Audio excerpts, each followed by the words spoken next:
ဘာရဲ့အခု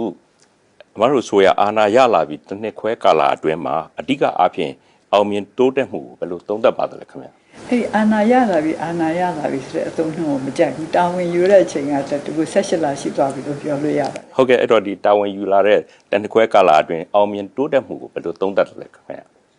အောင်မြင်တိုးတက်မှုကိုသုံးသပ်မှာတကယ်တော့ပြည်သူတွေကသုံးသပ်မှာပေါ့နော်ငါတို့ဘက်ကနေကြည့်လို့ရှိရင်တော့တချို့တွေရဲ့တချို့အခန်းကဏ္ဍတွေမှာပို့ပြီးတော့အားရစရာရှိတယ်တချို့အခန်းကဏ္ဍတွေမှာဒါတော့အားရစရာမရှိဘူးမတူဘူးပေါ့တစ်ခုနဲ့တစ်ခုတိုးတက်မှုကတော့တကယ်တနေရာနဲ့တနေရာမတူဘူးပေါ့ဥပမာအပြင်ဆိုရင်မနေ့တုန်းကပြောသူတွေပေါ့ဟိုကျမကြီးခန္ဓာမှာတော့တော်တော်တိုးတက်မှုရှိတယ်တော်တော်ကိုမြင်မြင်ဆန်ဆန်တိုးတက်မှုရှိတယ်အဲဒီတချို့ဟိုတခြားကန္တာတွေမှာလည်းတိုးတက်မှုမြန်တာနဲ့နှေးတာတွေရှိတာဆိုဒါပေမဲ့အကြီးဆုံးစိန်ခေါ်မှုကတော့အခုခမောင်စိုးတို့တည်တဲ့အတိုင်းပဲခိုင်ကိစ္စပေါ့ဟုတ်ကဲ့စီးပွားရေးပါစီးပွားရေးကဟို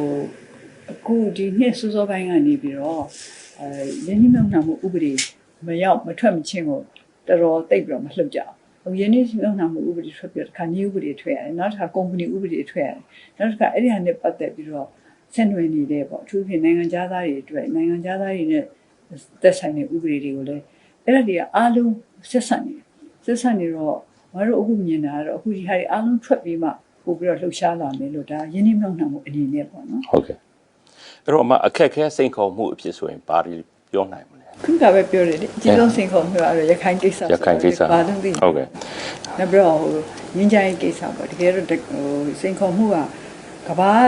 အာယုစိုက်တဲ့စိန်ခေါ်မှုကတော့ရခိုင်ကိစ္စပဲဒါပေမဲ့တကယ်တော့မတော်နိုင်ငံအတွက်ကတော့ငင်းကြိုင်းရဖို့ပြည်တွင်းငင်းကြိုင်းကိုရဖို့အဲ့အင်တာမအရေးကြီးတဲ့စိန်ခေါ်မှုဖြစ်တယ်အဲ့တော့ပြည်တွင်းငင်းကြိုင်းအခြေအနေရောအမမျှော်လင့်တယ်လို့တိုးတက်မှုရှိရလားမ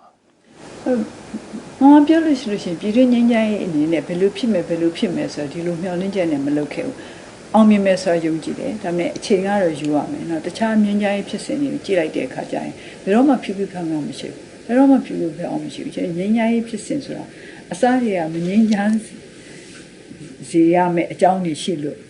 မငင်းကြိုင်းခဲ့တာဟုတ်အဲ့တော့ဒီအကြောင်းအရာတွေကိုဖယ်ရှားဖို့ဆိုတာဘယ်တော့မှမြန်တာမဟုတ်ဘူးအဲ့တော့ဒီ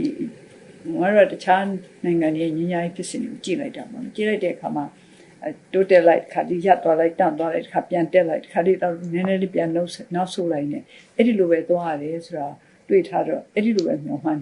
ထားပြီးသားပါဒါတော့ခြုံပြောလိုက်ရင်သိတော့မဆိုးပါဘူးလို့ပြောဟုတ်ကဲ့ဒီအစိုးရအဖွဲ့မှာဝန်ကြီးချုပ်နဲ့ဝန်ကြီးတချို့ဟာတိတ်တော်တယ်ပေါ့လေလူတို့ကလည်းမြင်နေကြသူတို့ကြောင့်လမ်းတွေဘယ်လိုကောင်းနေစသဖြင့်တချို့ကြောင့်လည်းတချို့ဝန်ကြီးချုပ်နဲ့ဝန်ကြီးတချို့ဟာထင်သလောက်မတိုးတက်ဘူးလို့လူတို့ကပြော